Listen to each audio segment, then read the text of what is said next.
The story of Rome begins with the end of the Trojan War.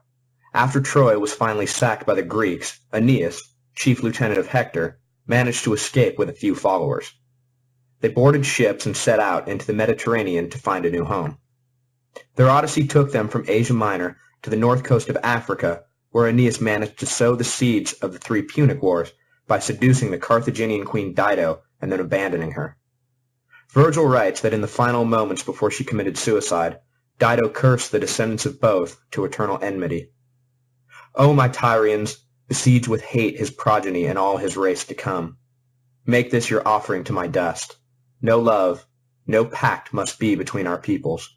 No, but rise up from my bones, avenging spirit. Hell hath no fury like a woman scorned. After securing an arch-enemy for Rome, Aeneas sailed to the west coast of Italy, where he and his followers hoped to make a settlement. Arriving in the territory of Laurentum, the Trojans were immediately met by armed locals who tried to drive them off. But their king, Latinus, decided to make peace rather than war with the foreigners and offered his daughter Lavinia to Aeneas, solidifying an alliance. This marriage came as quite a shock to Turnus, prince of the Rutuli, a nearby tribe, because Lavinia had already been pledged to him. Angered by this slap in the face, he led an attack on the combined Trojan and Latin forces. The Rutuli were defeated, but King Latinus was killed in the fighting, leaving Aeneas in control of both the Trojans and the Latins, who were rapidly intermarrying into a single people. Vanquished, Turnus and the Rutuli turned north to the rich and powerful Etruscans for help. The Etruscans were more than willing to lend a hand against the growing menace of the Trojan-infused Latins, and attacked.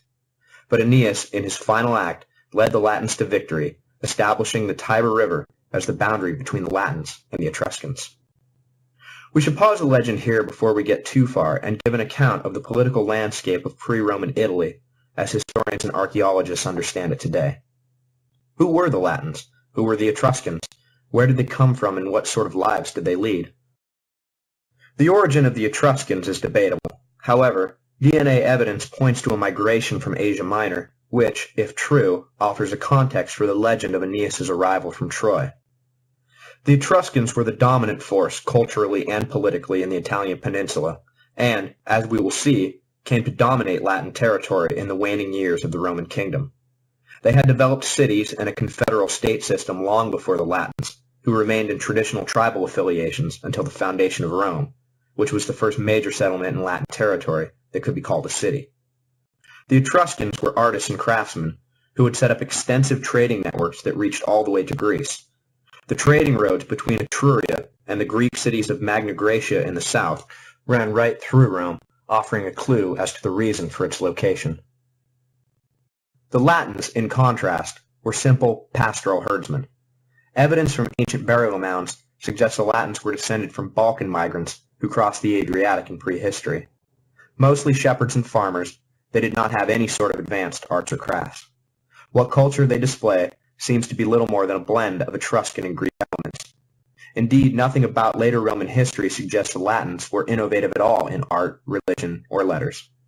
They excelled at warfare and engineering and administrating, but were merely students of philosophy, never instructors.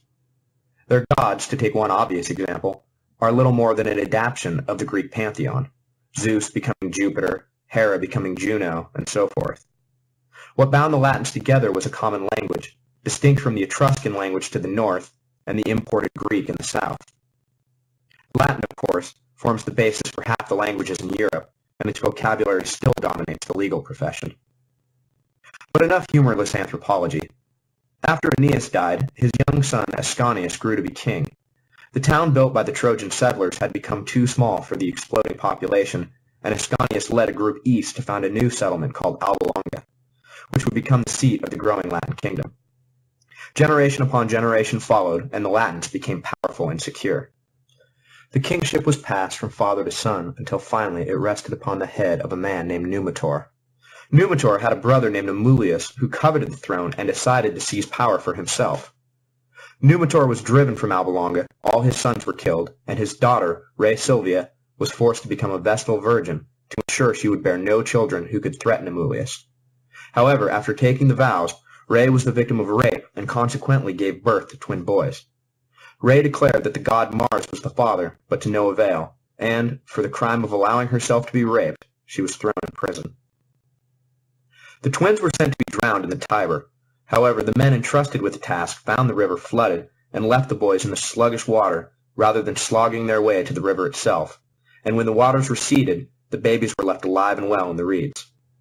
Here, legend states that a she-wolf, coming to the river to quench her thirst, found the babies and offered her teats for them to suckle on. A herdsman came upon the scene and gathered the children up from the wolf who had been gently licking them and took them home with him. Even Livy acknowledges that the story of the wolf is a fable and postulates that it may have arisen because the herdsman's wife was a whore named Wolf. The herdsman and his wife raised the boys, named Romulus and Remus, as their own, and soon they grew to be men. Apparently the boys took a liking to fighting the local brigands who raided the countryside and began taking the fight to the robbers, raiding their camps and stealing from them. The criminals, angered by the theft of their booty, set a trap for the twins. Romulus managed to escape, but Remus was captured. The brigands took Remus to the local landowner, who turned out to be none other than the exiled Numitor, and claimed Remus and his brother had been caught stealing Numitor's cattle and that he should be punished. Numitor was immediately reminded of his twin grandsons and, realizing that they would be the same age as Remus was now, began to suspect that the boys were his blood. Numitor began making inquiries and soon learned the particulars of their upbringing and became convinced that they were his daughter's children. The herdsman, knowing Remus was in Numitor's custody and having himself long suspected that his two boys were of royal blood, decided to tell Romulus the whole story of their discovery by the river. From this, a plan was hatched to return Numitor to the throne. With Romulus leading one group of men and Remus another, they surprised and killed Amulius and brought Numitor back to Alba Longa. Numitor told the story of his brother's treachery and the circumstances of his grandson's birth, and the people shouted unanimous consent that Numitor be king once again. After Numitor became king, Romulus and Remus decided to found a new settlement at the spot where they had been left to drown. There are two accounts of what happened next. One states that trouble arose when the question of who would be senior in the new city was raised. They decided to allow the gods to decide, and each retired to the top of a hill, Romulus the Palatine and Remus the Aventine, to await a sign. Soon enough, 6 vultures landed at the feet of Remus, and when his followers made this known to Romulus, 12 vultures immediately landed at Romulus's feet. A fight broke out, with one side claiming primacy of arrival and the other claiming primacy of number. In this fight, Remus was killed. The other, more famous story is that Remus, mocking his brother, jumped over the partially completed walls, and Romulus, in a fit of anger, killed him, swearing, "So perish whoever shall overleap my battlements." Either way, Romulus obtained sole power, the city was named for him, and he became its first king. The legendary date of foundation is April the 21st, 753 BC. Did it happen like this? Almost certainly not. After the sack of Rome in 386 BC, most of the early historical record was lost, and with it the specifics we need for an accurate telling of the story.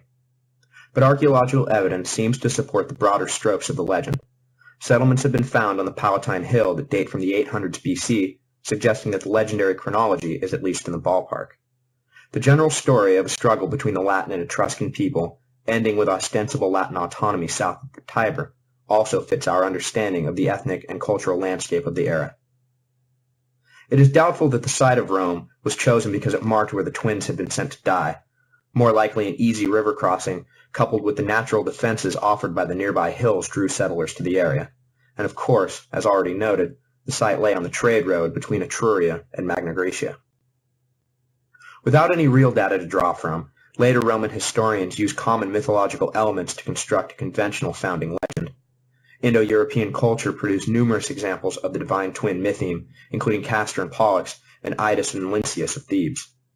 The motif of infant exposure gone wrong crops up in the biographies of both Perseus and Moses.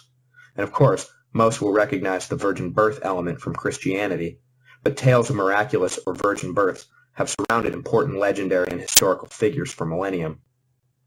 The addition of Aeneas gives Rome a lofty ancestor and connects their city to the Greek civilizations the Romans so admired. However it happened, a settlement was established at the bend in the Tiber. This settlement grew and came to dominate its neighboring communities, then the entire Italian peninsula, then the entire Mediterranean.